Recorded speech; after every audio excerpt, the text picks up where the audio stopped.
America, planet Earth, what's good? This is your boy Codell, and welcome back to another episode of Father's Gospel Podcast. Today, you guys, I'm very excited. We got Michael Sayen.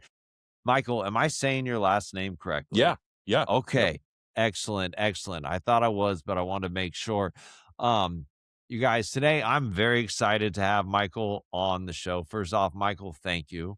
Thanks, And, brother. yeah, and second, you guys, what is really cool about Michael is I don't know if he'd say this about himself, but, he seems to have a vast knowledge of the history of marriage and church and Christianity.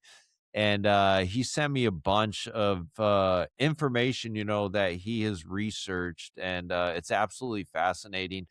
And I think today's interview is really gonna help connect some bigger dots on, on just basically how what he's presenting connects to everything else that's going on, and how if we address some of the issues that he addresses in this, we can start fixing the issues that we're facing. So yeah, that's what I'm trying to say. But you guys, anyways, Michael, thank you for being on the show and welcome to the Father's Gospel Podcast.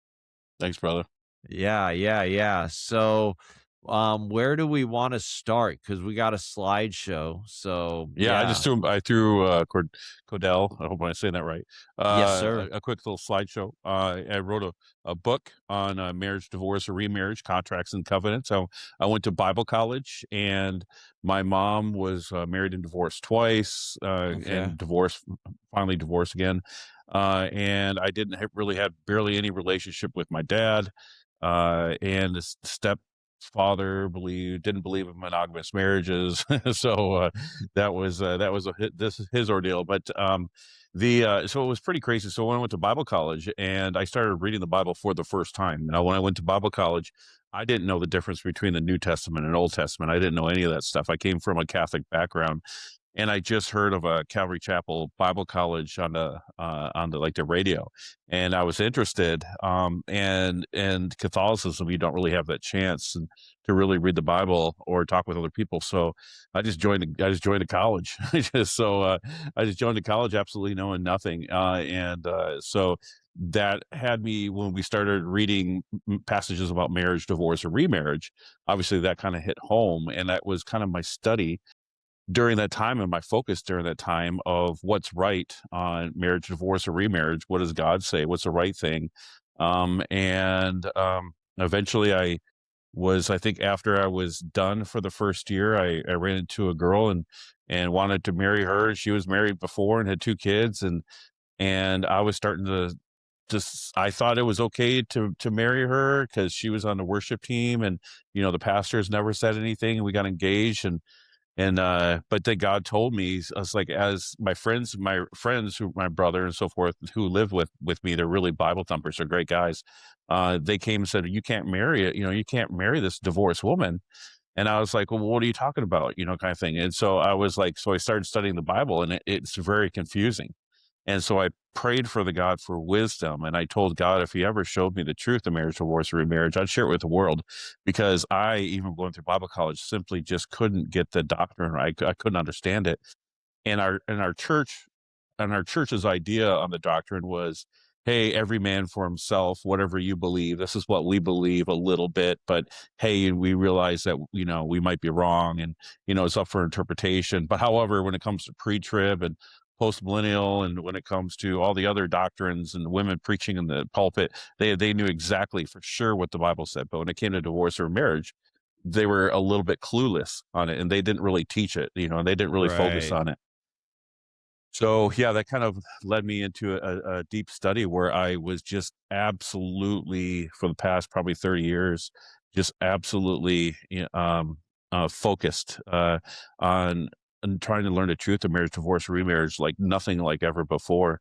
And to the point that it would probably drive a regular person crazy, but I couldn't get away. It just became such a desire to try to understand and know the truth. And then eventually, like 20 years later, I got married, and she divorced me after a year later. And while going through the divorce, all of a sudden God just started giving me a floodgate of knowledge of what the Bible said. And then I started writing that down, and that came out with this book. Well, man, that's incredible. Obviously, divorce, has had an pretty much an impact on your life from the start, from when you were a little kid to your own experiences with your own divorce. But just listening to your story makes me always think of. I always tell people this.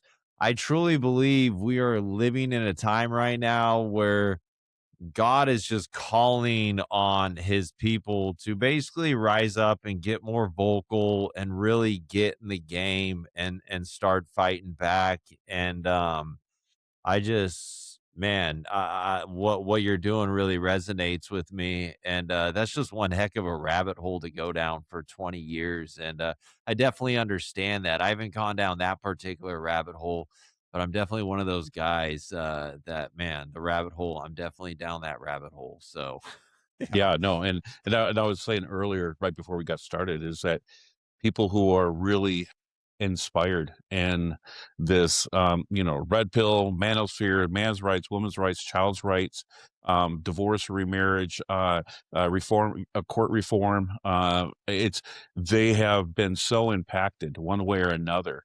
And we know that by looking at the statistics. We're looking at 40 to 50% of people are on average have been divorced. They say right. 75% of kids have a step family or a step parent or a broken family some point in their life. We are living in an absolute, what would be considered a Marxist dreamland, where the family doesn't exist anymore. The state is empowered.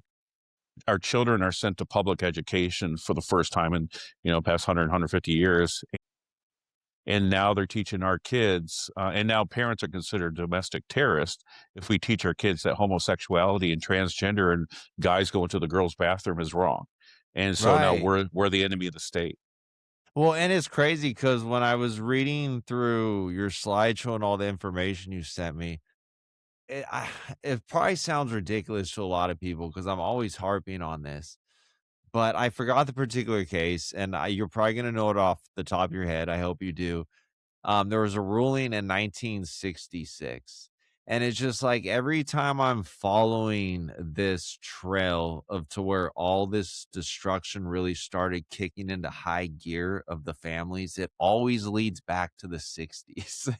And so, yeah, but yeah, Yeah. No, I don't know the case you're referring to. Obviously, we got 1969 with California no divorce law, but at the time, what happened was it was the 1960s and 1970s. You'll see this on the Red Pill, right? You'll see this on the movie, right? The documentary, The Red Pill. What happened was there was the women's rights, basically a feminist movement.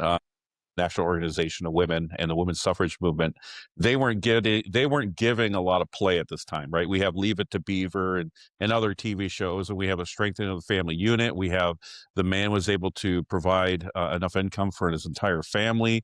If your parents, because I'm probably older than you, said your parents would probably tell you that we were outside playing street hockey. We wouldn't come into the lamp lights went on, and we kept our doors unlocked and during the day. I always tell people, I mean, I feel like I was kind of the last generation of that kids to run around in the streets because I'm a 90s kid. So I'm 42 now. And so, yeah, I mean, really, even when I was becoming a teenager, like things, I wasn't trick or treating, but I know, like, I started seeing the transition back then. Like, people don't, like, like Halloween, for example. It used to be when I was a little kid, everyone was running around through all the neighborhoods trick or treating. And then it kind of got moved in indoors. And it's not just Halloween, like all the holidays have just been watered down. And I've just noticed it. And it's just happened with everything in society.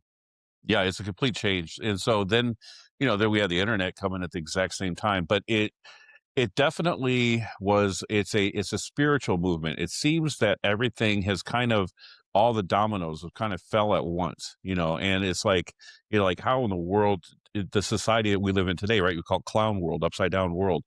and our children are coming to us, and they're the ones who are leading the Black Lives Matters. They're the ones who leading the George Floyd, all that stuff. I'm in Minneapolis right now, so you're here of all the Wow. stuff that's going on. Yeah. The Black Lives Matters and George Floyd, all that started, with a couple blocks from where I was working, and living and spending my time. So I've been just downtown in Minneapolis. It's You've it's been in we're the the hub of that. belly of the beast, man. Like, Yeah, I'm yeah, from Portland. I was in Portland with all that crazy stuff going on. I'm here in Washington right now too, and I just always tell people, I'm like, man, some of these states, if you live in them, you're kind of just living in, you're behind enemy lines at the moment. You're kind of just stuck. Like, it's crazy, but please continue on.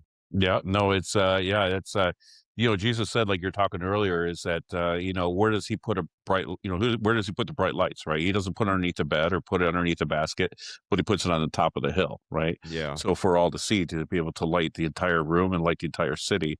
And you're right. So what happens is, as society becomes darker, the lights become brighter. And we also see the empowerment of the Holy Spirit during the times that come closer to the time that Jesus's return.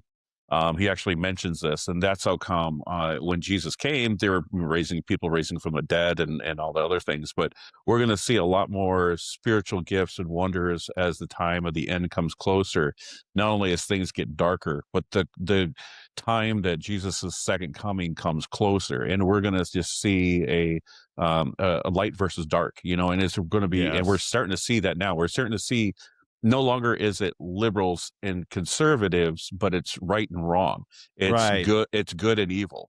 Yep, that's what I'm always trying to encourage people that, like, let's get out of this left versus right paradigm, this Republican versus Democrat thing. It's good versus evil right now, and it honestly always has been good versus evil when it comes down to it. And Michael, let me ask you this. So, this is a subject you're passionate about. This is the Father's Gospel channel. We're focused on dealing with the issues in the family courts. I know for me personally, and I think we've spoke about this a little bit, I would like to see not only churches, but society get involved in dealing with the issues going on with marriages, family courts, divorce courts. What would you personally like to see from churches and Christians and just society as a whole when it comes to addressing these issues? What can we all do better? Well, this is the important part, right? It's like, how did we get where we're at, right? And that's a Right. little bit point of me knowing history, right? And when I wrote my book, it was ancient Israel Jewish marriage practices at Rome, Greece, switch from polygamy to monogamy, from bride price to dowry. It's been the study of just, basically, Sharia law, anything like, how did we get to where we are at today? And the church is primarily responsible for that. And I know that sounds really weird, but what's happening is that when we look at the Bible, the Old Testament, we see God's design for marriage. Matter of fact, when they asked Jesus, the Pharisees and Sadducees, right? Pharisees and the scribes, they came and they tried to trick Jesus, right? In Matthew 19, and they're like, hey, can a man divorce his wife for any reason? And there was a current debate. You'll hear about Hillel and Shammai and the current rabbis of the time. But what really comes down to it is that when you look at the Old Testament, it's kind of confusing, because it says in Deuteronomy 24 that a man could put his wife away for a matter of uncleanliness, but that's not really specifically spelled out. But then, however, to stone your wife for adultery. So you're like, wait a minute, if I stone her for adultery, and then so if a matter of uncleanliness, if I divorce her for that, a matter of cleanliness is not adultery. But however, we actually do get a picture of that in Jeremiah 3, and we'll read a little bit later on the slide. But let me go actually with the slide, and I think I we'll was kind just of get about to to that. say it sounds like Yeah, it's time for us to slide into the slide. let's Okay. slide into the slide. All right, Right. but So we got you folks, we got marriage, divorce, and remarriage right here. So let's see. Which one do I want to go to? We so we're just got gonna go down right in a row. So this is the title of my book. It's on Amazon. Sometimes it's for free, or sometimes it's 99 cents. Yeah, For where what on Amazon, well, how do they find your book? Please, where can everyone find your book? Please tell them. I'll send you, yeah, I'll send you like a thing, but I'll also give my email address out, and I can give it at the end of this. And if you email me, I can send you a PDF of the book for free, so you don't have to pay Please. for it. Yeah, so that's for everybody. But yeah, let's go ahead and go through the slide. So if we go, this is the name of the book. So if we go to number one, uh, next slide. Okay, number 2. All right. So these are some of the different covenants in the Bible. Don't worry if we don't spend a lot of time on these slides. Okay, go ahead Okay. and switch to the next one. Coverture law and common law. So I'm not going to go into detail about this. This is here. It's available for your readers to pause and to kind of read on their own. Matter of fact, could you make my thing a little bit smaller, or maybe on the edit, so that they can? Right now, I'm looking at it is blocking some of the reading. So Yes, yeah, you want me let me see if I can make the adjustment you really can actually quick. make me small and just gonna zoom me out completely, take me off Yeah. completely. Yeah, I can do that to myself as well. Really, hold let And me, yeah, you don't have to worry about doing it now if you could do it in the edits. So yeah, totally. Yeah, can okay. you see everything fine right now? Yeah, I got it pretty much memorized, so it's only got a small portion. But yeah, so let me go really Okay, quick. This is coverture okay, law, common law. What I did is I just did Google AI. Now, Google AI, I quoted just because I wanted to give the audience a non-bias position. And I just said, hey, what is coverture? This pops up. I copy and paste it. So that way people are seeing that I'm not really making things up or I'm slanted. This is just, and I understand Google AI takes good sources and bad sources and Reddit and takes scholarly journals and kind of mixing them all together. Do check this on your own. However, this is just from a non-biased point of view. But really quickly, what coverture law, common law, is that coverture law, as you see at the very beginning sentence, it says it was a Norman invasion in 1066, which brought the legal doctrine of coverture law, and it actually brought it to England. So what happened was England was the where we have the reigning of coverture law at common law. Now, coverture law was, if you look at point number 2, it says it was the doctrine of coverture, which was largely, and forgive me, I'm going to open this up a little bit so I can read better, was largely influenced by the biblical principles. Because okay. what happened was the Vikings at this time, or the Normans, they actually were Christian, and when they came in and they had the conquest into England, they actually brought in the idea of headship and submission, and they put it into law. And so basically, what happened was at Wait, this what is time, sorry to interrupt, what is headship and submission? I think I have an idea, but can you clarify that? yeah, so headship and submission is a biblical principle in the New Testament. In the Okay, Old Testament, it says that the man shall have rule over his wife. okay. And it talks about this in Genesis 3:16. It was part of the punishment because woman kind of did her own thing independent. God said, Adam, after he ate the apple, what have you done? He said, hey, this is the woman that you gave me. She gave me the apple and I ate, or the fruit. And so basically, we have headship and submission, which was originally started from Genesis 3:16 and brought into the New Testament. But instead of rule and obey, right, we have headship and submission, which is a little bit more of a laxed, something that you would see before the fall of Adam and Eve, where Adam would leave out of he would lead out of by not a dictatorship, right? The Jews actually call it dominance, right? So he was not leading out of dominance, but leading out of love, but still still leading his wife. So what we have is headship and submission. We get a little bit more of the feeling of where you're leading in love rather than with a ruler or with a big stick, if that makes Okay, sense. so yeah, so you're leading more off feelings based and the logic and principles kind of lose a little bit of their grasp when it comes to the foundation of marriage and love Well, and like it's actually headship and submission is a good thing, right? So headship and okay, submission in the New Testament is just a way for us not to rule with a rod of iron, right? So gotcha. so Okay. when it came to coverture law was based on headship. Now on the second point, it says the common law doctrine of coverture was largely influenced by the biblical principles of the of a husband and wife becoming one flesh, which we Okay. read in Genesis chapter 2. It says the idea found in Genesis 2:24 is that she was adopted. Let me see, was adopted into medieval English common law. Forgive me, it's a little small for me to read, but I can still read it.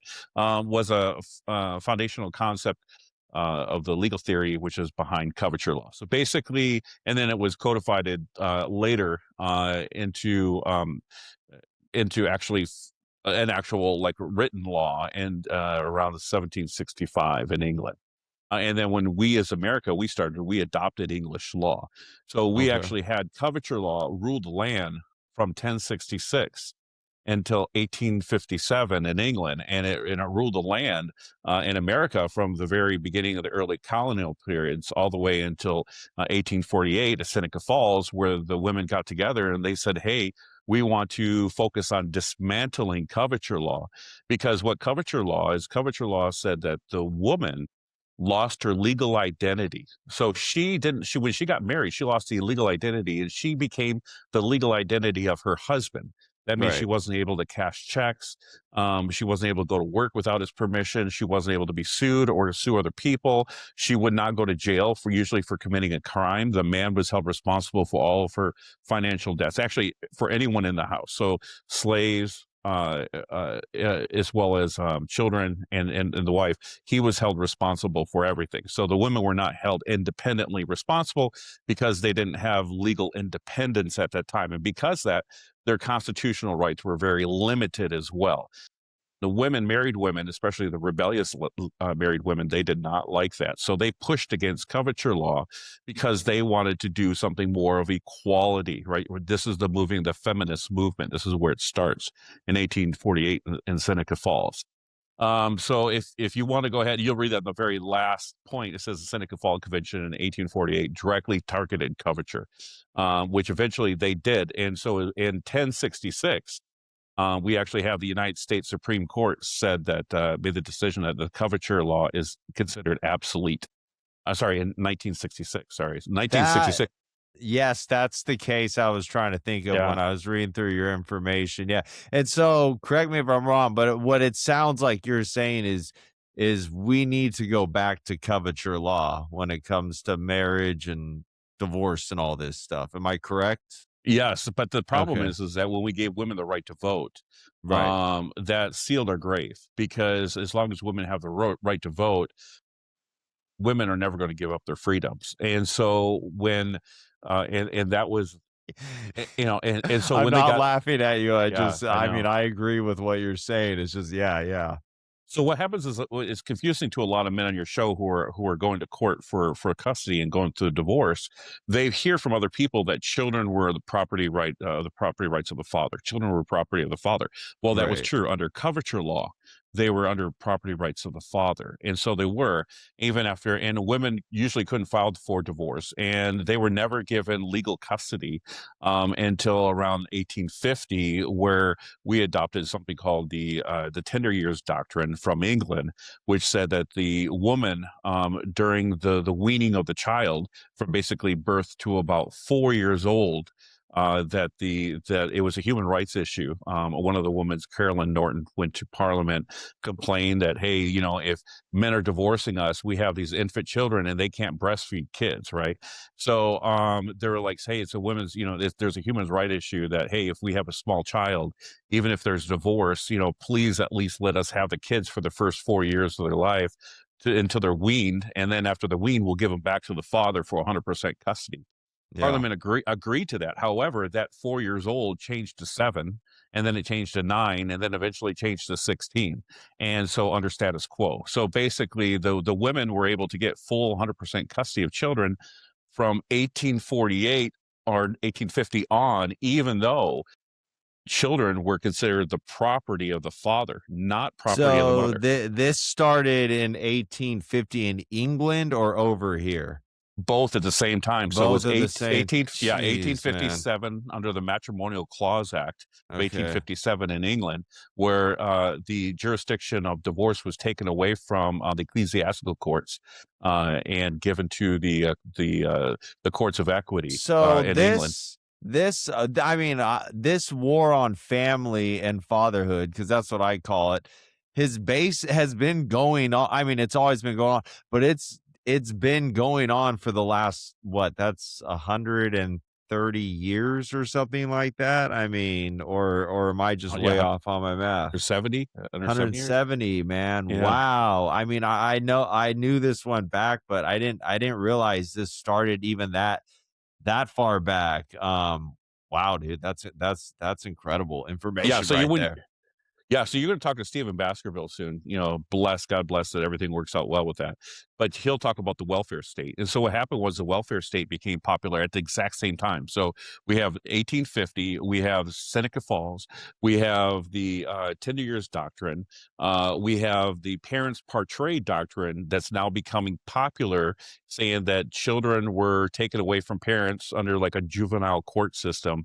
And the courts were saying, hey, kids don't have constitutional rights, and so basically, but the state was able to use, to take children away from the parents, Right. and to able to go through juvenile court and all this other stuff. And so so the parents part trade doctrine was to go against the father's property rights. So you have the property rights of the father on one end, and then you have the parents part trade the other. And that parents part trade doctrine is a doctrine from 1608 in England, which said that the nation is the parent of the child under the supremacy. This is Leviathan doctrine, but this is supremacy, saying the king is supreme, he rules the land, and he has supremacy over your own children.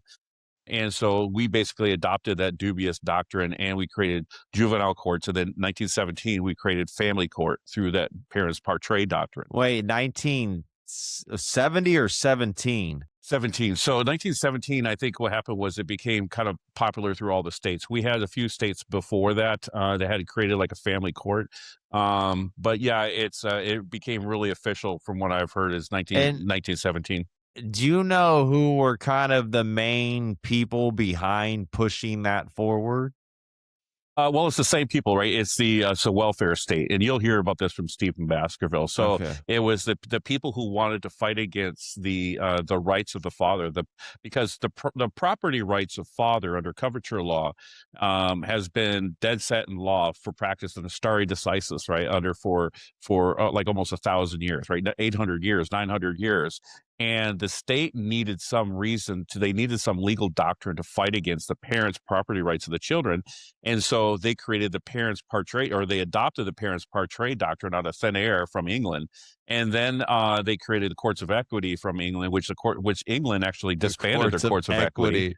Yeah, Jeez, so yeah. so England actually disbanded their pure courts of equity around 1875 and to up to 1900 through like three separate acts, because they realized that there was an old joke. I think it was the old joke was like the on equity courts, the decisions are as different as the shoe size on the king. And then you saw a picture where the king's wearing like a size 2 on one foot and a size 20 on the other, and saying and when you're looking at courts of equity, there's no commonality of law, right? So there's no morality, there's no legal premise, there's nothing that's consistent in equity court. So they disbanded that, and they actually what they did is they combined their equity courts with their common law courts, or yes, yeah, common law courts. And they created one court giving equity the preference. So But those are it's like a the really mistake. original woke courts, it sounds like.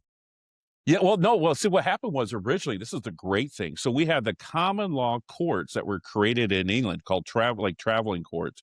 They would Yeah. travel from town to town. The judge and the judiciary was decided by the king. He was able to rule the land. He was able to have great taxes off of the people through these traveling courts, because he chose the judges, right? Yeah. And so that's something that we're seeing today, which a lot of people saying the problem with Trump, that he's able to appoint judges in the Supreme Court, and basically being able to rule the land or to change the laws to the Supreme Court, which there's a lot of truth in that. But that was what happened. That was a common law court. So what happened was common law courts, when they make case law, and they had to make case law, they did a one town, they brought that same decision to another town, and then that became case law, and that became like a set of precedents. So what happened was they would have this strict precedent. So if somebody stole your horse, you could only get the value of the horse. You couldn't get your horse back. So even if your neighbor stole your horse, you saw your horse, you sued him, you could only get the value, you wouldn't get the horse back because there was no equity. There was no remedy, really good remedy other than financial remedies and torts. This is in England. So Interesting. your readers will understand this when I'm talking about some of them. But what happened was on the long end is that they came to the king and they started to complain to the king of Okay. England, and they said, "Hey, that we're getting unfair judgments, and there's the judges are not making equitable decisions, that they're not giving proper remedies." So the king started to making his own decisions, and then he went to the Catholic Church, and the if I remember correctly, the chancery, right, which was part. He was a leader, like a lay leader or a leader of the Catholic Church, as well as a leader in the state. And so what the king says is that, hey, I want you to go ahead and judge these matters in an equitable way. But what they did was to use equity. What they used is they used the Bible, so they used canon law and civil law Okay. together to create the courts of equity. So it was basically biblical law. So, and that's where the ecclesiastical courts came from, and the courts of equity was based on a biblical premise of how would God judge the situation given the moral, the remedy that was needed, a moral remedy that was needed. So it was a very biblically based court Okay, system. so these courts of equity that you're talking about, these helped actually bring some structure to the courts Biblical structure. Yeah, yeah, biblical structure. okay. It brought in Gotcha. biblical structure. So that was actually a really good thing. Courts of equity was wonderful. But what happened, like all things, is that eventually the more that went on, people complained and they wanted to take the church out of it, canon law out of it. And so what they did was they created maximums of equity, right? And so they did more and more, they started to dilute the authority and the influence of the Church of England to make to decide these matters of courts of equity. And then eventually, what happened is the feminist Carolyn Norton was one of the leaders of, but the feminists started complaining to Parliament because they were not allowing women to initiate divorces. Right, in all of English history, only like 6 women were allowed to initiate divorce because it was considered a sacrament and you needed a private act of Parliament. They complained, and then the Parliament said, "You're right. We're going to back you up. We're going to take away the jurisdiction of all matrimonial matters away from the church, the Church of England, and and their courts, and we're going to give it to the courts of equity, which was no longer based on biblical principles." And they gave it to them to handle, and they had the maximums of equity, which were kind of based on biblical principles, What was the but church's so sure. response to all this when this first I mean, What I heard is they say, a lot of historians say the church didn't really fight too hard against it. hmm, I'm sure they did, but Parliament, under the supremacy clause, we're looking at a different tier of supremacy when we're looking in England, right? And so the king, matter of fact, when the king wanted to have his own divorce, right, I think it was Henry VIII, right? What he did right. was he separated from the Catholic Church, from the Pope, and he created his own church, the Church of England.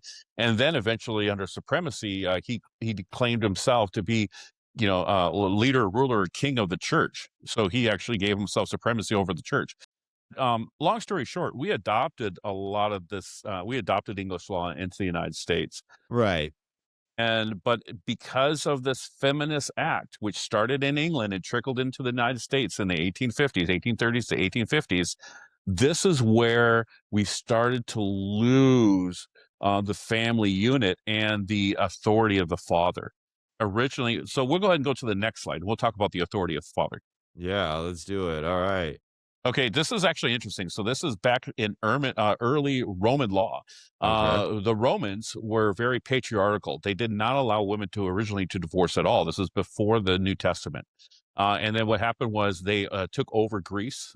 They won, and Greece actually influenced them to actually become monogamous. Monogamous was saying that, hey, they adopted a bilateral contract, basically that man can only have one wife and a woman can only have one husband, and created some kind of equality into the marriage, changing it from a bride price to a dowry. And I'll talk Okay, about so that in the a second. Romans adopted that from the Greeks, but Yeah. the Romans before that, they already had no divorce? Yeah, so Okay. they didn't allow women to divorce. And here's a statement from Tertullian, I believe I'm saying it right, from I might be saying that wrong, but an early church father who said, "Where's the happiness of a married life? Even so desirable that distinguishes us from early Roman manners. As a result of that, for about 600 years, there was not among us Romans a single divorce. So not one divorce for 600 years. Yeah, when Now I read Roman that, yeah. now Roman women, not men, now Roman women, after they adopted monogamy and allowed women to actually file for divorce under the authority of their fathers, now Roman women have every member of their body heavily laden with gold, right? Which we see a lot of the feminists, right? We're starting to see the skirts get shorter and the tops get lower, and we're starting to see hairs done up, and we're starting to see gold, and we're starting to see this. It says, and as for divorce, they long for it. So they lost that sense of propriety. They lost Right. that sense of morality. They lost a sense of being modest, right? And which the Bible holds very highly for women. And So as now, was this a real issue that started happening in their society? Is this Yes. or So okay. this is from one of our early church fathers, and he goes, as for Okay. divorce, they long for it as it was a very natural consequence of marriage. And we see that today, right? We see that 75, they say up to 80% of divorces are initiated by women, 90% if they're college educated, and you'll hear from Stephen Baskerville, almost 100% of all divorces are initiated by a woman today if you have small children. Yeah, it's crazy. Like I was reading, and I think I actually think this stat's low, but I was reading now it's up to 41% of America's kids are being raised in single mother households. And Hmm. I think the number's honestly even higher than that. But I'm just like, and I mean, I was raised by a single mom, and it's just crazy. And don't get me wrong, I love my mom, but my mom was very much one of those type of single moms. And the thing is like, all this information that you're sharing, it just reaffirms that the fact that, man, the devil is so smart, because the devil and the Bible makes this clear. You have to, in order to get to the woman, you have to, well, to destroy the man, you kind of have to get to the woman. So you have to, like, the devil knows that he has to incentivize the woman in some way to draw her away from the man. And it's just, it's interesting, but please continue on. Okay, let's go ahead and switch to the next slide. Okay. All right, so we'll kind of go through some of this now. Well, let's go ahead and skip this. We'll skip Okay. this. Okay, so acquire a wife. This is actually pretty important. It says in Deuteronomy 24:1, it says, when a man takes a wife. Now, that word actually in the Hebrew is acquire or takes. That's actually a word that we see later. If you see the bulletin point number 2, it says, according to the Talmud, a man acquires a wife as Abraham acquired land, right? And so this is where you get a lot of the questions are, hey, with the bride price, women are treated as property, right? Well, they're not really treated as property. They're treated as a wife. They're not really treated as chattel because they're treated as a person, Right. with the respect of a person. But there is something to be said about a man acquiring a wife through the bride price. It's in the New Testament. We read about the Jesus paid the purchase price of the church, and Jesus paying that bride price for the church, and that is that the price of his blood, right? His righteous blood was shed for the sins of all mankind. And that was the price that he had to pay to redeem us back to God, is by his righteous blood. We are washed clean, or pure by his righteous blood. And therefore we're able to stand sinless before the Father in heaven, by being redeemed or sanctified through the blood of Jesus Christ.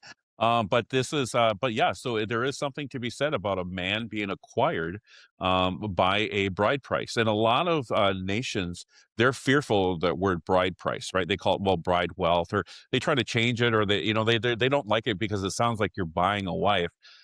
You're not. The idea was that you are in a contract, which we'll see a little bit later. You do need a transfer of value. There's Right. always been a transfer of value. Matter of fact, we still today, we still use the bride price today. Today, the engagement ring that we have that's supposed to be 3 months of your income, that was based from the bride price. That was based, it was called a betrothal ring around 1205 by the Catholic Church. It was adopted by pagan practices, but they adopted it, and instead of giving the bride price to the father, they gave it just to the woman. And then basically all the monogamous societies adopted giving the bride price to the woman through an engagement ring, or it basically turned it changed, and that's where we have a lot of effect, where we have the change from the bride price to the dowry. Now the bride price is what the money from, if I wanted to marry some girl, I would pay her father whatever the money that he had decided beforehand, or by the state, what that price was going to be, Well, right? dowry is, I mean, don't they still do that in China?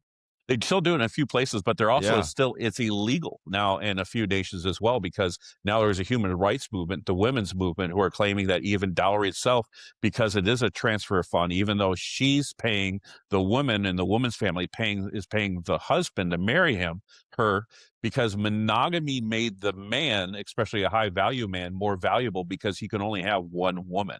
So right. it brought up his value. And so the monogamy really only affected the rich and wealthy men, and said that you can only take one wife. And because of that, women would do whatever it takes, or families would do whatever it takes to ensure that their daughter could marry this man of high status. Because it had a lot to do with class, the class of an individual, and also it had to do with property and inheritance, right? To make sure that property inheritance was passed down to future generations. Well, and I think people gotta stop pretending that no matter what it is, and it's not always money, there's always an exchange of value in everything that we do every day with every interaction, you know? And so, but yeah, please continue on. Okay, so you'll see here at bullet point number 3, the women are acquired. This is through the through the Mishnah, that they say that a woman is acquired through money or something of value, or a document, which they use. It's called a ketubah, which is a unilateral doctrine, or sexual intercourse. So sexual intercourse was a way for a woman to like an example, if two men, the potential groom and the father of the bride, if they entered into a financial contract through the bride price, the father did not have to include his daughter. Now, most of the time they did under the Jewish tradition. They usually did. They would pour a cup of wine. If she took the wine, she'd be part of the consideration process, and then she would be able to make her own free will decision. But it didn't always. The woman's consideration was not always needed, especially in the Old Testament. A lot of times you'll read about the kings of Israel that would say, "Hey, whoever," you read this about King David, right? "Hey, whoever conquers this land, I will give him my daughter as a wife." He said Right. that to King, right?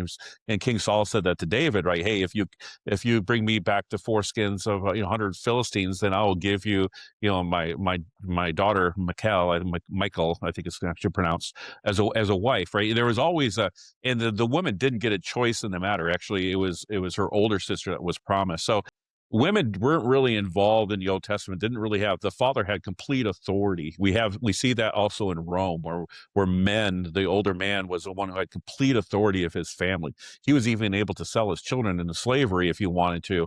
He had that Right. complete, we see that even in the New Testament, where men would sell their daughters for slavery because they owed a debt that they couldn't pay. But yeah, that was very, very common for men to have in a patriarchal society, especially in a bride price society or a polygamous society, for men to have absolute authority, because in a polygamous society, women could not divorce in a polygamous society, because that's the only way that you'd be able to multiply your wives, or to collect wives, was that you prevented the women from divorcing, and then you could marry as many as you could, and the women didn't have any recourse. And Mm. that was the idea of coverture law, and that was the idea of biblical headship, and that was the idea of Genesis 3:16, where the man shall have rule over his wife. That whole thing is actually a biblical premise, and that's what I wanted to bring back to you today, because men don't realize what kind of authority that they have in the marriage over their children, over the wife, and because they don't know that, they can exercise it. And as I mentioned, the church being responsible for bringing feminism into our culture, is the church is the primary pusher of monogamous marriage. Not saying you have to marry otherwise, but what happens is, by saying monogamous marriage, what you're doing is you're saying that when a monogamous marriage came in and they actually disbanded polygamous marriage, what they did is they allowed the bride price to dissipate. They accepted the dowry where the woman gave money to the man, and when the woman gave money to the man to marry her, she was afforded certain rights, and one of those rights was the ability to initiate a divorce. So a lot of those women had a lot of authority in the marriage to be able to decide what happened to their money in the marriage, and was able to get out of an abusive marriage. Where in a polygamous or a bride price society, a woman wouldn't be able to get out of that type of situation. So, Michael, I mean, how do you think, what can men do? What do men need to do to start exercising, this position that we have? Like, what do we need to do? So first of all, you need to understand the reason the people who are actually pushing against family court reform. You know, this is interesting. So who is the first person that is excited that you're going to get married, that wants to marry you? It's the church, right? The church is excited. The pastor's excited. He's like, I'll do it for free or do it for a low cost. They're pushing marriage, pushing marriage, pushing marriage, right? And they have the witnesses, right? Every marriage needs 2 or 3 witnesses, and those witnesses sign the marriage license, right? And the pastor is becoming he becomes It's he almost like becomes a government agent, almost in a yeah, he way. does. He becomes an agent of the government because he says, by the power vested in me by the state of, and there's no power of authority of God. So he becomes an agent of the state. So you have the agent of the state who marries you, the church that marries you, the witnesses that sign that. But guess what? At divorce, where's the witnesses? Where's the pastor? When Right. the divorce proceeding, where's the church? Where's Right. the outcry? Right? Why aren't they at the divorce proceeding? They know where it's at. They're the ones that married you. They witnessed you, right? And they saw that you made a lifelong covenant with the person and with God.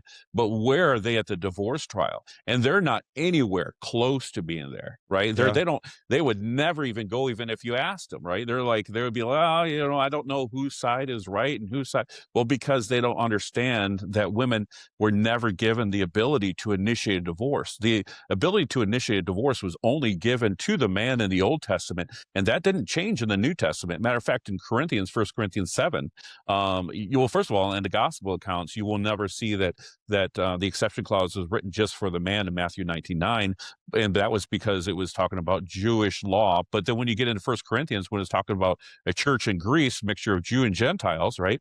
He says, hey, a woman's not to separate from her husband, but if she does, she's to remain unmarried or reconcile. She was not given the third option of seeking another husband. And he says to the man not to divorce his wife. Right. But women were not given the allowance to initiate divorce in the Old Testament or New Testament. And that's where our authority understanding breaks down, because we're like, wait a minute, if women are under the rule of their husband in Genesis 3:16, why can they divorce a man, put a writ of divorce in his hand, and send him out, even if they're a Christian woman? And why is the church not expelling these women in the church for Well, doing that? Michael, that's what I want to ask is why do you believe?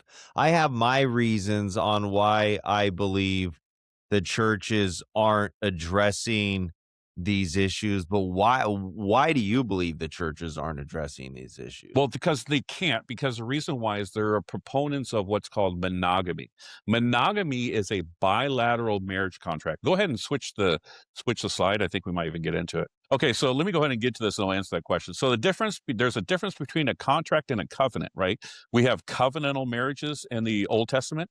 Matter of fact, contract is not a word even mentioned in the New Testament. So, and we know that God's design of marriage, divorce, remarriage, all that was through the Moses and the law of Moses in the Old Testament. We see marriage, the bride price. We see God marrying Israel, becoming the bride of Christ, right? Northern Israel, southern Judah.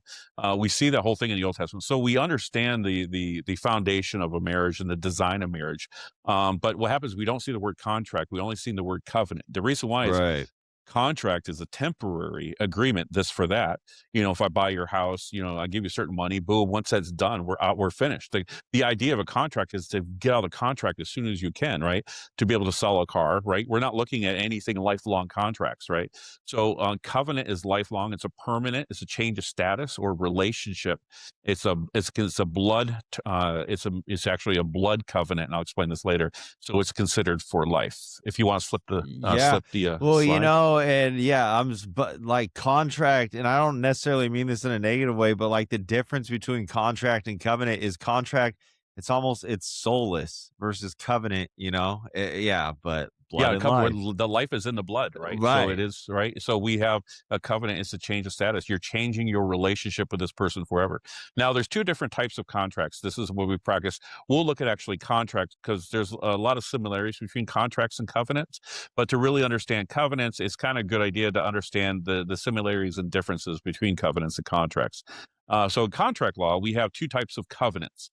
Okay. Sorry, contracts. We only have two types. It's a unilateral contract or it's a bilateral contract. Unilaterals, we get the word uni, like unicycle, right? One wheel. And bilateral contract, we get the word bi, like bicycle, with two wheels. Now, a bilateral contract can be with tons and tons of people, but it's still considered a bilateral contract. So you either have a unilateral contract or a bilateral contract. We'll see the same type of covenants in the Old Testament. We'll see a unilateral or a bilateral. So if you want to flip the slide, and you can ask any Okay. questions too. Yeah, okay. So there is both in the because to be honest, like I'm reading through the Bible first time. I'm almost finally to the book of Revelations, but so a lot of this it's all new to me. Okay, yeah, let's keep going. What do we got here? So we have difference between a unilateral and a bilateral contract. Now, on Okay. a unilateral contract is something called a promise for performance. An Okay. example of a promise for performance is any type of reward contest, any type of like a contest you'll have at work, or any type of you lose your dog and you put a reward for $100 for for Toto. Or you'll see insurance contracts are usually unilateral as well. So unilateral contract would be anytime I say to you, say if I say to you, and I mentioned this before, if I say, hey, Codell, hey, you know what? I'm probably going to shovel my driveway tomorrow. I don't want to do it. I'll tell you what, if you shovel my driveway tonight, I'll give you $100. Right. You didn't make any promise. You're not promised to me that you would, but I promised to you if you did this, I would give you $100. But you made So no promises. that's a unilateral That's promise for unilateral, right? performance. Yeah. Right. So Okay. what happens is that you're under no contract. Well, there is no contract actually, because if you don't shovel, then tomorrow comes, and there's no breaking of promises at all. But if you shovel my driveway tonight, then guess what?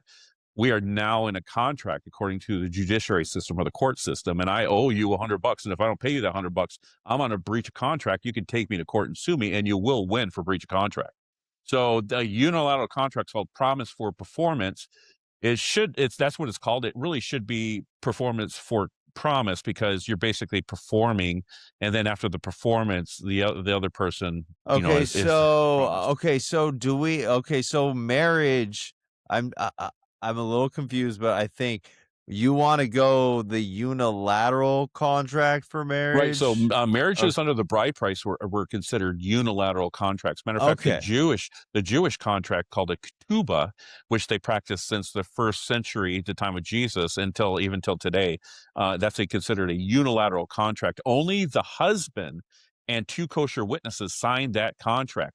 Though, and he makes promises for provision and for protection and all the other things that he puts in there. But the woman never makes any vows verbal. She never signs any written contracts. She never makes any contracts whatsoever. It's considered a promise for performance type of covenant in the Old Testament, because you make a bilateral basically agreement with her father for the bride price. And the idea is that if she consummates the marriage, or if she drinks the wine that's offered to her, usually one or the other, then what happens is that she has now she has accepted your covenant, and you have offered the covenant and she has accepted the covenant. And so basically she has not made any promises. You just made a promise that, hey, if you sexually perform, right, or you consummate the marriage, I will take you as a wife. But they're legally married at the time of the betrothal, right? And you need a divorce to break that. But they actually is no consummation of sale till they actually consummate the marriage. What But is a betrothal? so a betrothal is the same type of thing of like an engagement. But when you have a Okay. betrothal marriage, you're betrothed. You'll see this when Joseph and Mary were betrothed. Is that what happened was they did not consummate the marriage. They're basically, like we would say, engaged, but it's stronger than engaged because it means legally married. But however, you're not officially married, even though you're legally married, until you consummate the marriage. So you Okay. need two things for a marriage. You need consummation, and then you also need a covenant or a contract according to the state.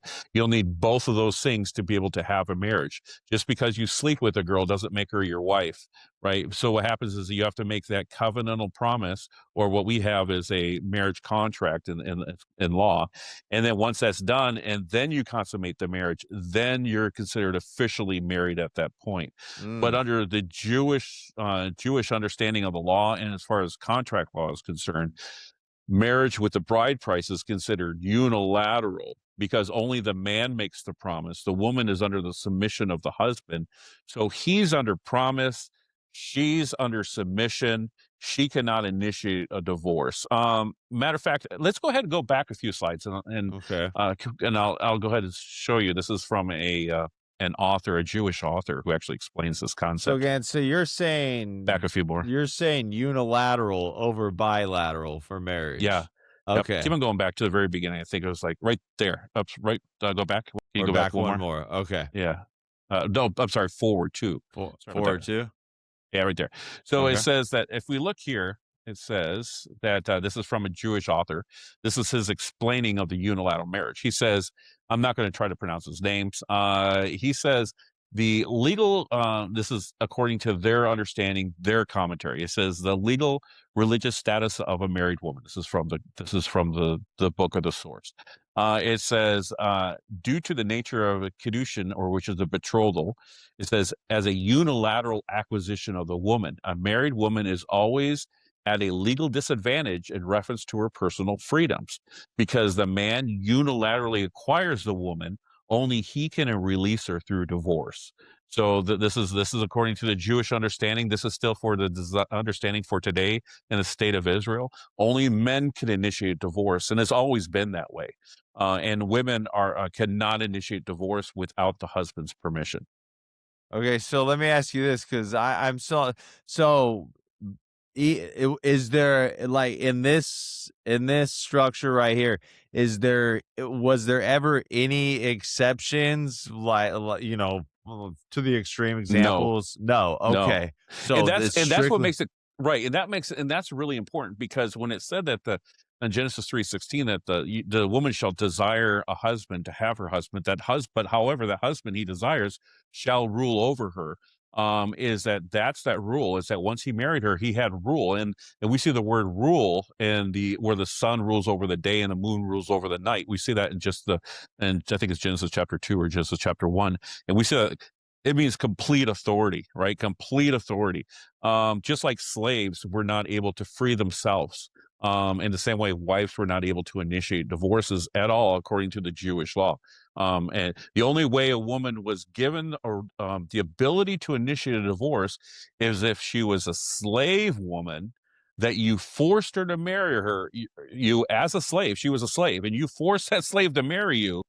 Then, if you neglected her in food, clothing, or marriageable rights under Exodus 21, verses 10, 11, you had to set her free. Now, she couldn't initiate the divorce, but you had to set her free. If basically you forced a slave to marry you and you abused her, you had to set her free. Now, the Jewish interesting. understanding is that, well, hey, if you have to let a slave wife free, if you neglect her in food, clothing, or marriageable rights, which would be sexual fulfillment, if you have to let a slave wife free, well, then you obviously have to let a free wife free. Well, no, that was because that woman was forced into that marriage. That woman had no say. Matter of fact, and we see in Deuteronomy 21, verses like 10 through 14, where it says, if you go and conquer a land and you see a pretty girl, right, and you want to marry her, let her mourn the death of her mother and father, shave her head, shave her fingernails, let her mourn for a month. And it says, and then go ahead and force her to be your wife.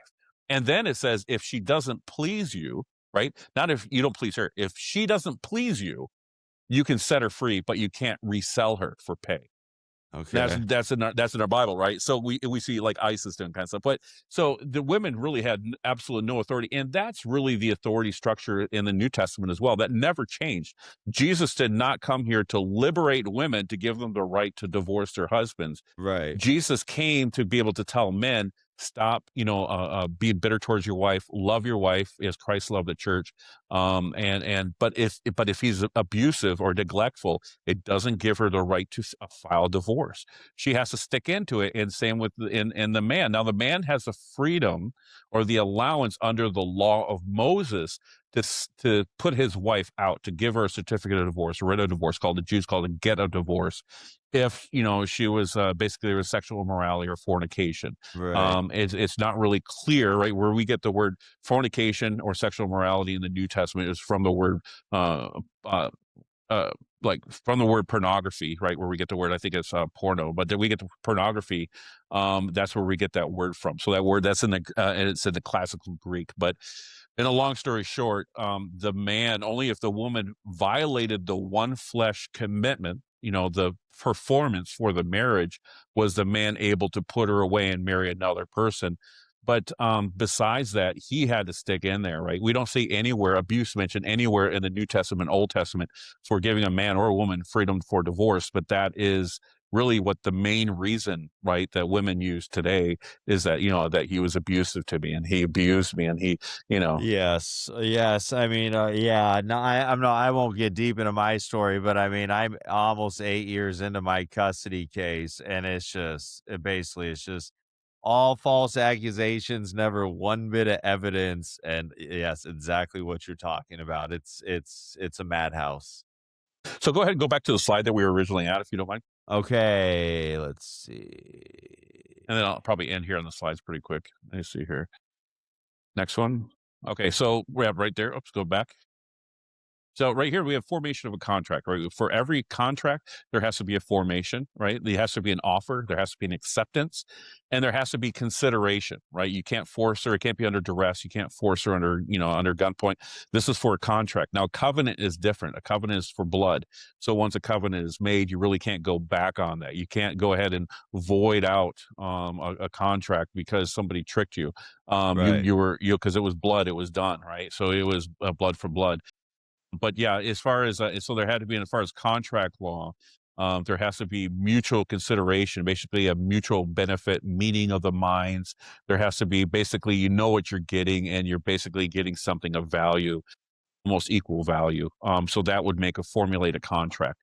So an Okay. example, if I gave you 50 cents for your house, which is $250,000, if somebody fought that and said, well, that's not really a contract, they would say, well, you're right, that missed that mutual benefit. There was no mutual benefit for that. So it would take more than 50 cents. So they'll probably say, well, this sounds kind of suspect. But yeah, so let's go ahead and switch to the next slide. Okay. And if you have any questions, just jump in here. So it says a Yeah. common. No, go Yeah. ahead, please. Common phrases you'll see in marriage, which is a bride price or acquired, which you read earlier, betrothal, which is a covenant, and we'll see one flesh, which is basically meaning of consummation. Consummation is a Latin term that means finished. So, Okay. or consummation of sale is used. So, even though you may complete a sale, until like say, if I go and purchase a bike and I give $50 for a bike, and then I told the guy, hey, that's my bike, but I can't carry it. I can't put it on top of my car because I can't, or I rode here with my other bike. Let me get my car. I'll come back and I'll get my car. So even though the sale is completed, if they haven't given me my bike yet, it's really, really not fully completed until they give me my bike, until I come back with my car, grab my bike from the shelf, they give it to me or they put it together, right? Like sometimes they have to assemble it. Then after it's assembled, they give it to you. Then that's finally completed. That's called a consummation of sale. Okay. And that's where we see the difference between a betrothal and becoming one flesh. All right, you wanna go ahead and switch that slide? Yeah, so the consummation would be come before the betrothal, or those are one and the same? Yeah, no, so betrothal is like the engagement, it's the legal Okay, marriage. So you're betrothed, then basically what would happen is that typically after a betrothal ceremony, today is a little bit different than what they used to practice it, pretty close, but what would happen is they have betrothal ceremony.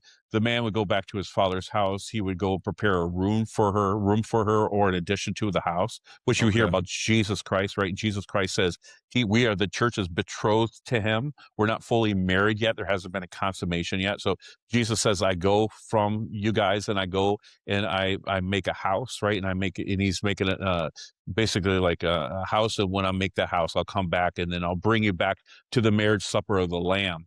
So we're still waiting for that marriage supper of the Lamb, but there's a lot of similarities between Jesus's marriage with the church and a man's marriage with his wife.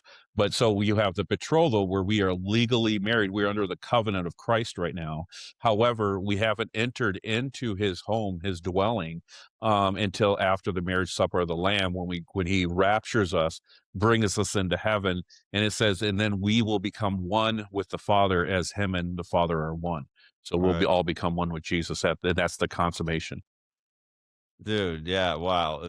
Man, you're blowing my mind right now. Okay, so we got is this where we wanna go? Conclusion of Yeah, matter? yeah, and Okay, this is where I'll end it here. So the bride price is the purchase price, which you're reading there, which is an offer and acceptance. The wine called the blood of the covenant. The wine was actually called in the Old Testament. Wine was actually called the blood of the grape. So it was actually it actually meant blood. You know, the wine meant blood. So when you take, we'll see that in marriages today, right, where they have the wine ceremony. Well, right, that came from biblical idea of the whole thing about Jesus. Matter of fact, had to turn the water into wine, right, at the marriage supper. That was at the marriage event ceremony. That was very symbolic. That wine was very very important as far as a marriage ceremony. But the ketubah, which I mentioned earlier, that's the Jewish written covenant. It's a promise for performance. It's a unilateral, not a bilateral like we are in our Western world. So and then the last thing is consummation, which I mentioned, the one flesh, which is the Latin verb to sum up or finish. That's where the word consummation came in. So basically, that will be. You can turn off the slide now if you want. okay, Um, so that would be kind of it. There's a lot more of the slide. The slide will be available for people. They can email me, and or they can email you, and I'll send it to you, or you can send it to them, as well as my PDF of my book. But long story short, the church, when Rome adopted monogamous marriages from Greece, what it did is it brought in equality. It says that, hey, right, no longer was there a bride price, and there was a transfer of authority from the father to the new husband, which we read in Numbers chapter 30, verses 2 through 16. We read that the woman is underneath the complete authority of her father in her youth as long as he's under her roof. Right? How many times have the father said, "Oh, you're not going to do that as long as you're under my roof"? Right? That's not happening under my roof, right? Well, that actually right. came from the Bible. That's We don't Numbers have 30. enough of that nowadays. We need No, more right, of but that's that. that's where it came from. So Numbers 30, 2 through 16, where it says, "Hey, a woman's under the complete authority." Matter of fact, if she made a promise to God or to man, the day that her father heard it, he had the ability to nullify or to confirm whatever she says. So a woman couldn't run off and get married without her father's permission, which we have today in our today's society. So basically, the society that we see and leave it to Cleaver, the church believes that is the idea. Tradcons believe that's the ideal marriage, right? Where it's like the man asks for the permission, and then he gives her a diamond ring, and they go off and get The whole married. chivalry, Right, like, right, right. But what yeah, happens is that's not biblical marriage. Biblical marriage is that there's a bride price, and there's exchange of a promise, because after the bride price and the father accepts the bride price, now that woman is contractually obligated to marry you. Right. yeah, So yeah, even if you give a woman an engagement ring, she can still give you back that engagement ring and break off that engagement. Right. There's no penalty for that. But in a society where you gave a bride price to the father, say a large sum, say $50,000, and then he goes and spends it, and then or whatever he does, and you have that transfer, and then she's like, okay, she's my daughter's promised to you. You can come back and get her when you're ready to, basically what we call the word. That's where the word rapture came from, is that you would rapture her when you actually came later in a and a convoy of people that you would come, and then you would call her name out by night, and she the whole thing with the 10 virgins, and then she would have the oil and light the oil and come out, and then you take her into the banqueting hall, and the doors are closed. Well, that whole thing was considered that was called actually where the word rapture came from. So that was from the Okay. but that was you would rapture her, and that's what we have when we get raptured into Jesus Christ, and we go through rapture. We're going to be brought into heaven. That's where we enter the marriage supper of the Lamb, and that's where we enter into the consummation of marriage, and that's where we actually become one with the Father and the Lord Jesus Christ. So that's the symbolism, because in Ephesians 5 you read about the mystery of the one flesh is of the man and woman is revealed. Sorry, the mystery of Christ in the church is revealed, man and the woman. You read about this in Ephesians 5. So it's a mystery revealed. There's a mystery of the whole one flesh becoming one. So we are waiting to become with the Father. But however, to answer your question, which I'm ready for questions now, but to answer your questions, when you push a society called enforced monogamy, and you're pushing enforced monogamy, what happens is traditionally or historically, you stop with the bride prices stop. And what happens is that the man, because the man is only limited to marrying one woman, these women, instead of getting money on that side, it flips the other way around. Now Right. money's given to the man to marry me. And then what happens is she expects some type of equality. And then when she gets some type of equality, she's usually given the right to divorce. And you enter into a bilateral contract or a covenant. Where the Jewish side, you have a unilateral covenant where the woman cannot initiate divorce because you paid a price for her. Under a bilateral covenant, you're not paying a price for her. Therefore, there's no really established transfer of authority on this for that, right? Mm. And she can initiate a divorce anytime she wants. So you have either two sides. You have the biblical Old Testament marriage with the bride price. And yes, it does allow polygamous marriages. Like there's a good and there's a bad, but it does allow that to happen. Not saying polygamous marriages are good, but it is allowed under a unilateral system. You can't stop it. If a woman becomes a type of possession, right, then you can get other possessions. And so by having several wives, it doesn't nullify the first covenant. Right. So that's where so you can either have this and the pros and cons of a unilateral marriage, or you can have the pros and cons of a bilateral marriage, which is the society we live in today, where they're trying to be complete equality, and equality doesn't exist in marriage. Since it doesn't No. exist in marriage, just like an example, we try to do 50-50, right? We try to do 50-50, right? Yeah. But what happens, who's fighting against It's all 50-50? It's the courts. ridiculous. The Yeah. laws fight against it. The legislators fight against 50-50. The courts, the judges, the bar association, the feminist groups, everyone's fighting against 50-50 because they realize, and in their minds, if you can't share a child in the marriage, you're not going to be able to share a child outside of the marriage. But then when you start having gender equality through a bilateral contract or agreement under the monogamy or enforced monogamy, then what's happening is you have gender confusion, because all of a sudden the gender of the man is no longer a patriarchal society, it's an egalitarian society or a complementarian society, Well, which is Michael, more of an egality. what's crazy is like what you were saying a moment ago about the courts, fighting against 50-50, all that stuff. Um we this was last year. We went to this event and there was all these local judges. Well, they were running to become judges here in our county. And I asked one of them, he was already a judge, but he was running to get reelected. And I was asking them all the same question. Basically, do you believe if there's a divorce, there should be 50-50? And this judge just straight up said, this judge one told us before I asked him this question that he had full custody of both his sons. Then when I asked him this question, he said he would never consider giving a father 50-50 custody of his child. We have it on audio, on video. Like it's crazy. Because So their the thoughts are is that if you can't share a child in a marriage, you're not gonna be able to share a child after divorce. And then what's happening is that they're concerned that somebody's going to murder somebody else, right. because and that's where they try to give out domestic restraining orders. But then that affects a man's right to be able to own a weapon to be able to protect his future family or himself from any harm from enemies, foreign and domestic. And so he becomes what happens is the woman needs a male provider. Either that male provider is the state, right, with the social welfare programs, and the court, family court, right? Those guys are the protectors. There's the simps. They're the ones that are white knighting, right? Or you have the Yeah. husband. under a patriarchal system, but you can't have both. So women are like, hey, I would rather have the freedom under the male supremacy of the state rather than the be feeling like a slave under the supremacy of the husband. So what happens is in church, right? The women are told in church, Jesus Christ, he came to set you free. He's the liberator of women. He's the one who fought against patriarchy. It's like, and Jesus Christ has freed you from repression, right? Yeah.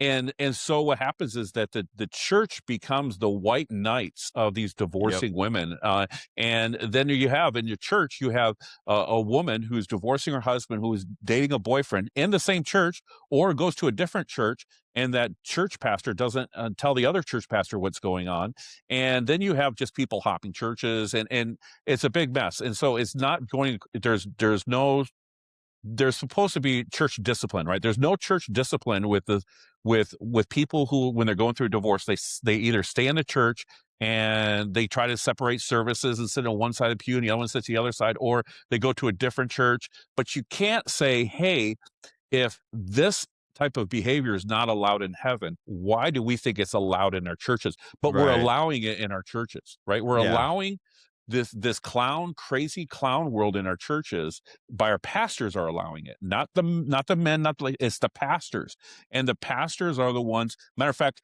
I have, if you'll see in my book, I have like 17 professors or so, around Dude, 15, I 17 was professors. reading there. Yeah, no, I read every last review and But you man, won't the see, but praise was you won't, yeah, incredible. That but you're not going to last see. guy did it. The last guy that reviewed, he did not like your information, but he definitely admitted he's like, yeah, I can't deny that And there's possibly a lot he's of truth considered to one of the this. top. He's considered one of the top 50 pastors in the world, or theological professors in the world. So on the Withington the third, Ben Withington the third. So he's considered one of the top professors in the world. There's two professors that are in the top 50 if you go in there that are wrote on that. So these are some big heavy hitters, but they're not church pastors, because theologians understand by reading this book what I'm saying is true. We need to go back to the Old Testament biblical accounts of marriage, where it was the bride price and the father. So that's the patriarchal marriage, where the women were not allowed to initiate divorce. And we see the same message preached in the New Testament. It's the same So, message. Michael, let me ask you this: Yeah. what do we need to do to shake some sense into to shake the church out of their slumber, to wake them up? What do we need to do? Well, this message has to be preached, because this is according to the pastors the pastors, and mostly the professors who have read this. The most of them are professors at current universities. They wrote this backing. So these guys are teachers now at universities and colleges. That they're like, hey, this is radical. Matter of fact, the forward even says that this is radical. This is Amish like, but this is, it has to be implemented. Any type of Christian principles that's implemented into the society is always considered like an Amish type of, repressive type of homeschooling. But Right. yeah, it's like we need to. The only way is to go back to the family unit. Under Marxism in 1917, the Marxism wanted to destroy the family unit. It didn't like patriarchy. It liked that the woman. They gave the women a right to divorce. It gave the women abortions soon after that. It gave the children became all the children were considered legitimate. There was no illegitimacy, and it was about destroying the family unit to give the state power over the people. Because what happens is that when you have a nuclear family, you are protected, and that state can't intervene, and you have that constitutional protections. But when the man and the woman, they separate and they have different ideals of what should happen with the child, all of a sudden the state comes in as under parents par tre doctrine, and it says the man's constitutional rights negates the woman's constitutional rights. So therefore, there's no constitutional rights, because they cancel each other out. And that's the idea of family court in 1917, is that when women started getting those rights, those constitutional rights and legal rights, and the coverture law was dissipating, they said that, hey, women have just as much right to the men have just as rights, but since they don't agree with one another, they are a weak, they're weakened, that they have no wall of protection over that children to protect those children. So the state will come in like Superman and we will teach your children for you. We will teach them Right. morality. We will guide them. Dear we will Lord, give yeah. them we'll give them the right to be able to have abortions. You know, your children, if they want abortions, we'll allow them to call child I mean, protection we've agencies. allowed the Yeah. state. I mean, the state has taken over. In my lifetime, the states ran everything, the schools, I mean, everything.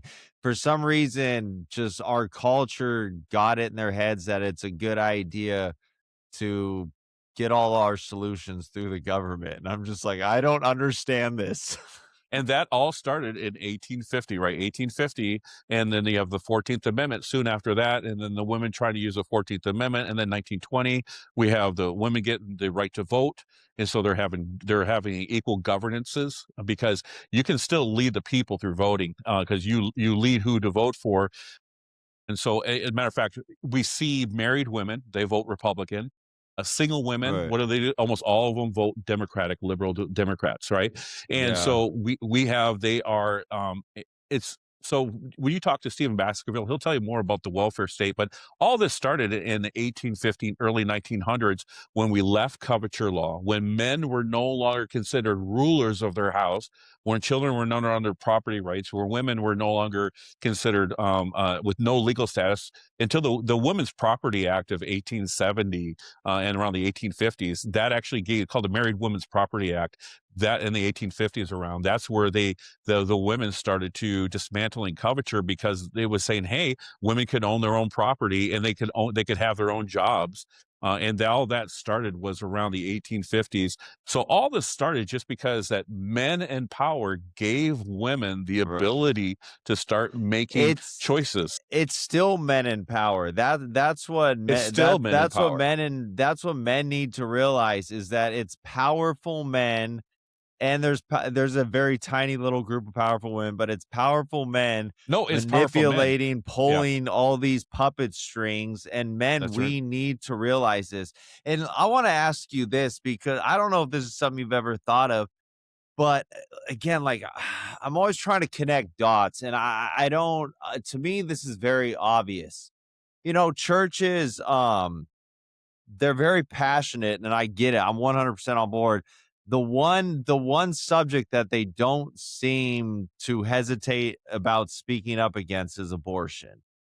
And so what I don't understand is how they haven't made the connection that one of the greatest things they can do to prevent abortions is to protect the sanctity of marriage and fatherhood and family. And it just it to me it doesn't seem like they've made that connection. I don't know. What are your thoughts on that? Well, what happens is that the church, right, as white knights, right? You'll hear about this maybe for a little bit from Steve Baskerville, but you're going to hear about there was this the chivalry movement, right? Chivalry movement came popular in the 11th century. It was a way for the Catholic Church wanted to give the knights of the Round Table, the knights to be able to who are barbaric. They were very barbaric at the time. They wanted to control them, and so basically they created what's called chivalry, which is a code of honor, but they also said to these men, "Hey, you know what?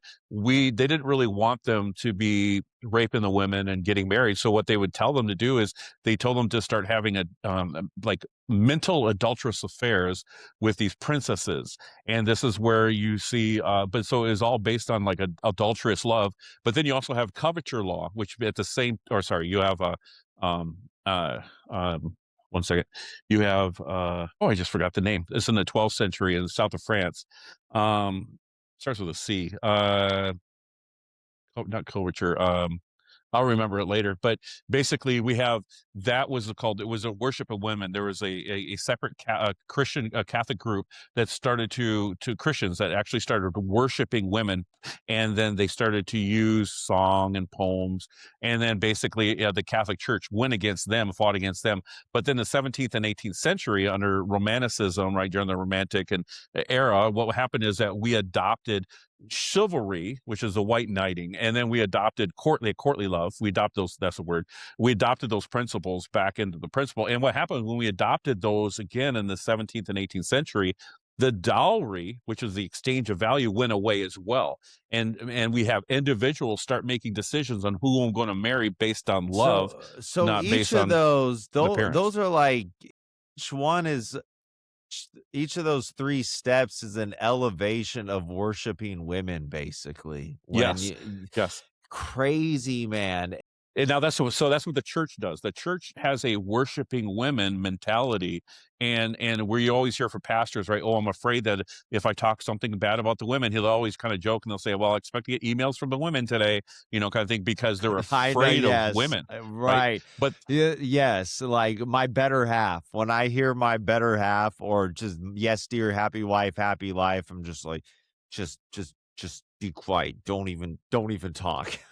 right, right. Courtney, yeah, Courtney Love, and then the chivalry came together, create the romantic love, where we Yeah. actually have the word dating for the first time. Dating was invented in the 1900s, at the very end of the very beginning of the 19th or end of the 19th century, that no longer did you have fathers that were directing marriages, and you had people going off into the city, going to colleges. Women started going to colleges, and what happened was they started to meet up, and women would start to exchange sex for dates. And this is where the word dating came in, because it was about a man would have a certain date What's that he would what meet with each century girl. what century did That this was in the start? 1900s, like 1901. Okay, okay. Yeah, it was like, but here in America, so that word So it's dating still was, relatively new. Yeah. yeah, right, but that whole thing was about getting away from the courtship, for the mother and the father, because marriage was all about exchange of funds. And when you did either a dowry or a bride price, there was such a large amounts of money that it included the family, included the father, because you couldn't come up with these sum like, this is just large sums of money that was expected when you get everyone for getting married.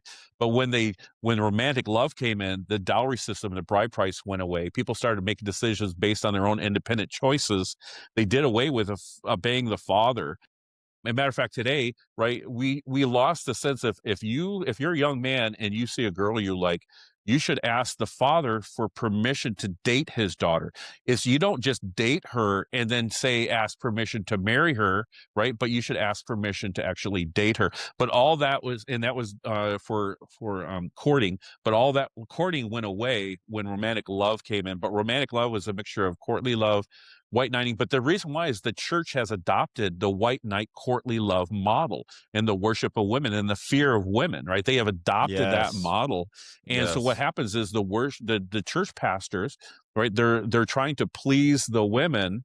But yeah, it's a type of women worship. But we And worship boy, oh women boy, today. is the fear of women so freaking prevalent in society. I mean, there is a shift starting to happen where, men are starting to wake up to this. But I mean, until recently, my whole entire life, the vast majority of men I can think of throughout my life, they've been terrified of women, and it's just, yeah, yeah. But But how many times have you heard guys like, "Oh, I'm afraid to ask her out." Like, I'm afraid, right? So, yeah, and how many, and you'll see that girls are the ones who are going to the gym, and the girls are the ones who are the Karens, right? The crazy Karens. They're the ones who are the BLM riots and the Black Lives Matters and the stuff that's happening. But it's the women who are causing the trouble, who are the voices, who are the ones who are throwing. But all in for you have to remember that because of the curse and the punishments of mankind, men are enforcers. Men are the ones who are the right. police. Men Yep. are the enforcers. Men are Yep. the ones who are enforcer in society. It takes Yep. male enforcement. And right now, right, we have the government with the full of men enforcers, and then you have fathers, and you have them on two separate sides, right, of Well, the and with fence. men, I think we're going through this separation right now with men where, because you have multiple generations right now where large portions of multiple generations were raised without men. We're kind of finally beginning this process where young men and even older men are starting to kind of teach themselves like what it really means to be a man. So we're kind of starting to get that back. And as we start to get that back more and more, I believe we're going to start reinforcing more of these traditional values, Right, that you're talking about. young men are coming now to the church more than ever before. Young men are the ones who are conservative more than ever before. They're voting conservative. Young men. Right. Young men are the ones who are navigating to Andrew Tate, Yep. because they're looking for a male-led, they're gravitating toward men's they're gravitating towards, um, like the incel movement or the, red pill movement or the manosphere. They're the young men are they're interested in this because they're looking for a male figure. They have a crying out for a male lead, a strong male leader. Yep. Men in the church have lost that sense. If you're a male and you're in the church, you don't know what male leading is. And the pastor is your enemy because he's the enemy against all men. People don't Well, realize that he's Michael, let me ask you this because, like, what you're talking about right now, I've been I've been telling Christians this, and I've communicated this to a couple churches. Like, there is this opportunity right now where young men are starting to go back to church. But what I fear is if the churches don't course correct, and they're going to lose these men that are starting to come back who are looking for guidance. So, I mean, Well well, what do we this is do? where yeah, we created what's called a governance of the church. In the New Testament, you'll see that the pastors were the leaders of the church, not a governance, not a body, right? We'll read about that. There is such a thing in Acts chapter 15 where you would have the church leaders of Jerusalem, right? And that the church, they had questions about Gentiles being accepted into the church and so forth, and they went to the church leaders. That was that, and they were over on the entire church. But what we do is we create a governance body over every church, and then what's happened is the pastor is not the leader of the church. It's all these men and women on the board of directors, and they're the Right. ones who are making the decisions on which pastor should we hire. What should we do? Which direction should we go? What's our and no, it's the pastor has lost that male authority. So we need to go back to the male authority in the house, and we need to go back to the male authority, one person in the structure in the church as well, because that's a biblical example.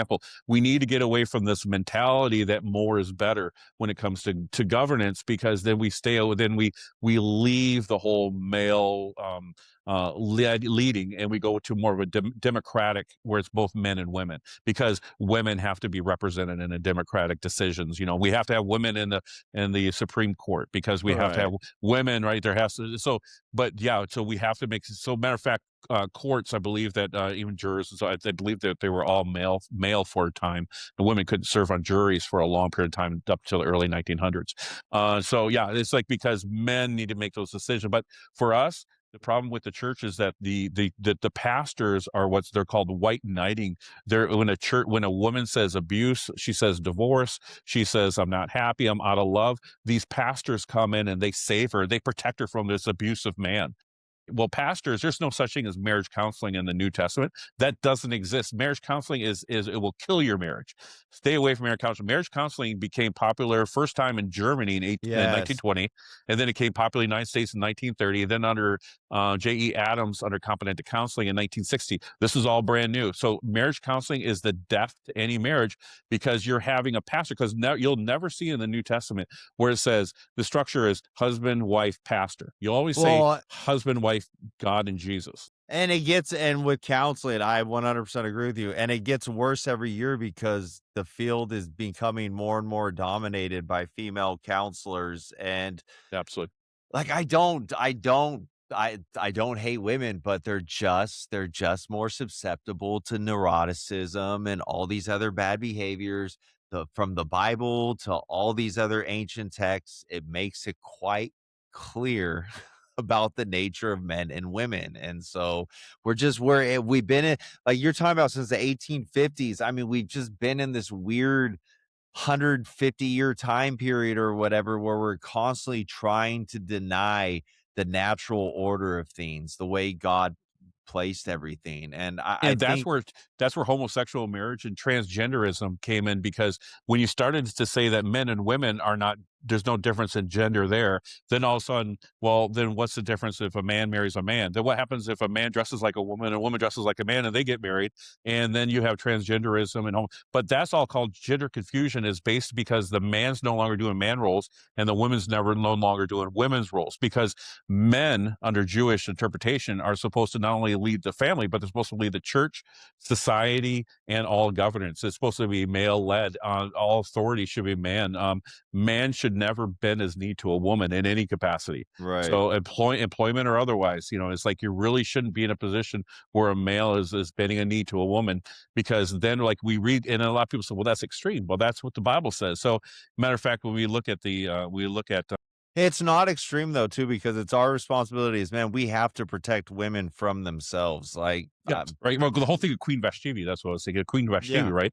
It said that people knew the signs of the times when Queen Vashti, that she did not show up when her husband called. What happened is, it says, well, then all the other princesses or the women of the land will rebel against their husbands once they hear what she did. So you need to put her away and be an example for other people. We need to send letters out to everyone, because what will happen are women are followers. So if you have a Yep. pastor and you have the pastor's wife and she's rebellious, guess what? All the other women in the church are going to be rebellious. Yep. So yeah, Yep. and matter of fact, it says in the Bible, it doesn't say go to marriage counseling when you have a problem.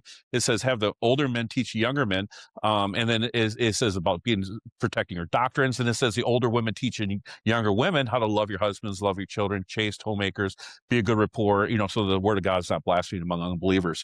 So it's like there's a sense of, there's this mentorship that we have lost in the church. And the Mhm. older women was women that were considered, elder women were considered 60 and older. And those are the ones should be teaching women, right? It doesn't say how to be a single woman. It says how to love your children and how to love your husbands, right? Yeah. So it's talking about how to teach a woman how to be a good wife. Right. Yeah. And so you need older women who are being good, who are not divorced, but are good examples, teaching younger women how to be good wives. And we don't have that in church. We have women Bible studies, which is another way that feminism is brought into the church, is because you have women teaching women about biblical things, but they're not being taught about biblical things from a man. They're talking about biblical things from another woman. And then what happens is you have feminist principles being taught by boss babes in these women Bible studies. It's crazy because, like, I always, and I'm serious when I say this, like, I tell people all the time, I'm like, man, I'm kind of like the last generation that had old school traditional grandmas that cooked pancakes and did all that other stuff. Because, like, now a lot of these grandmas that are becoming grandmas, they've got sleeves of tattoos and like, I'm like, well, yeah. And so kind of goes back to a few minutes ago, I was saying, like, we've been on this, everything you're talking about, this 150-year experiment. I think we've done the experiment enough. I think we've seen the results, and I think the results are resounding. What we're doing does not work. Well, we don't even know. We need not only go back 150 years. We need to go back 2,000 years, right? We need to go back when, even in the Old Testament, we need to go back to where bride prices. Why do we think when we hear bride price? Why in the world would we think of a biblical concept? Why do we cringe? Why do people cringe? Men and women. Why do they cringe when you mention, "Hey, let's bring back bride prices"? We're like, Right. ugh. Why would we have that automatic response, like that gut reaction, right? Yeah. And it should be like, oh yeah, praise God. Jesus Christ paid the bride price for the church. Why is the bride price bad if he paid for the bride price of the church through his own blood? Why can't a man pay a bride price to the woman's father? Why is that such a bad or dirty thing? And we need to go back further than 150. We need to go back thousands of years to where it Right. was actually practiced correctly. Well, do you think we've also, because you're talking about the worshiping of women, do you almost think too, because I believe we've also put too much emphasis on like the importance of love, and not that love's not important, but when it comes, do you think we almost worship love is too high as well as the worship of women? Or because to me, when I look at marriage, I guess what I'm trying to say, like, when I look at marriage, it's not that love's not important, but to me, I look at marriage as it's more about building a family, a foundation under God, something, that's gonna sprout good fruit, and love will naturally come from that and be part of that. But I feel like we've almost turned love into this Well, here's Disney. here's here's the thing, right? If you make decisions based off of love, if women make decisions independent of their fathers, they're going to make decisions based on love. Their Right. fathers are not going to make a decision based on love. They'll Right. take that in consideration, but they're going to say, does a man have a good job? What is his parents like? Was his parents divorced? Was he divorced before? And they're gonna make good, wise decisions for their wife. And so, or for their children, right? Or for their daughters. So what happens is that daughters first need to stay home and until they're married. And right now, what happens is, because what happens, the very first thing when a woman leaves her father's house, she goes to college, and what happens, she starts having sex all the time in these colleges, right? Because she leaves that protection of her father. Matter of fact, in the Bible, in Deuteronomy 22, it says that if a woman there was a sold for a bride price, a virgin bride price, and it found out that the man had sex with her and found out that she wasn't a virgin, you brought her to the door of the father's house, and she was stoned to death as a harlot, as a whore, Right. and one of the foolish women of Israel, right? But what happens is, when a young woman, 18 years old, she leaves the structure of the father's home, she's going to enter into she's going to be so sexually used that she's no longer a virgin. And guess what happens? Then she starts being pregnant, and then she starts having abortions, right? Well, and And so then a base lot of these women too that you're talking about, they were even a lot of them, even though they had fathers in the home, a lot of their fathers themselves were white knights, where the moms wore the pants in the house, and so it's like well, they didn't that's even because have the an law example in the home. Well, that's because the law didn't back them up. Society didn't Right. back them up, and more importantly, the church didn't back them up. Yep. If you have Yep. a problem with your wife, right, and you brought this to the church, which you really shouldn't do anyways, but if you brought this to the church, the very first thing the pastor should do is say to the woman, ask the man, is she obeying you? And he says no. He should turn to the woman and say, okay, obey your husband, case closed. If you have any questions, like in 1 Corinthians 14, it says, ask your husband at home, right? Be quiet and silent in the churches. And if you have any questions, ask your husband at home. So what happens is the pastor should be referring women back to their husbands. They shouldn't be having women behind closed doors. That's why pastors are falling to sexual immorality and adultery unbelievably right now. Is because they're doing these individual counseling. They're doing this one-on-one, and they're married, right? And Yeah. the pastors are married. Right. So what's happening is that they're not protecting their marriage by they're trying to counsel women, and it's not their job, and they should not be doing No. it. But that's where adulterous relationships happen, because that's where she says, I need a hero. The man who's probably is sexless in his own marriage, right? Matter of fact, right now, under coverture law, there was no such thing as marriageable rape. You could rape your wife, and it would not be considered illegal, because the court said that a woman gave consent upon marriage. So marriage rape wasn't actually against the law in many states until about the 1970s, 1960s. It's fairly Okay. recent where there was such thing as Yeah, that marital rape. is. Before that, there wasn't. And so what happened is that but men now, because women have all the power in a monogamous society, is that they're able to say no to their husband and use it as some kind of bargaining chip. So 22% of married men today, are in a sexless marriage. Yeah. 22%. Right now, statistically, if you're not married, you're having more sex than if you are married. So there's no incentive for men to get married today, because you'll enter into a sexless marriage where basically you're begging for sex. And once you do that, right, and then you have no support from the church, and she has no correction from the church, right?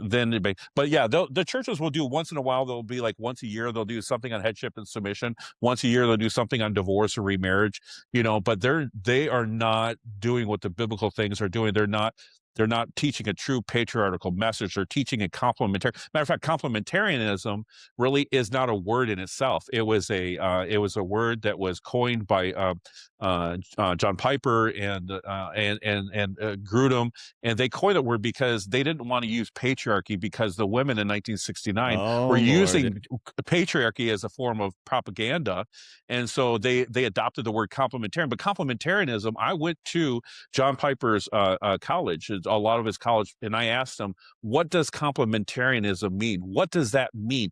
Tell me what it looks like in a marriage. Who drives the car? How does that, like, and they can't define what complementarianism is, right? They're like, well, who's ever more complementary? And we believe men, like, what about driving a car? Can you drive a car if the man, they're like, well, then, things start getting a little gray, right? So complementarian is a sellout, complete sellout to the biblical idea of a patriarchal marriage, or a Interesting. male led. Yeah, Well, Michael, you know what? Let's wrap it up here, dude. You are the most incredible guest I have had when it comes to information, bro.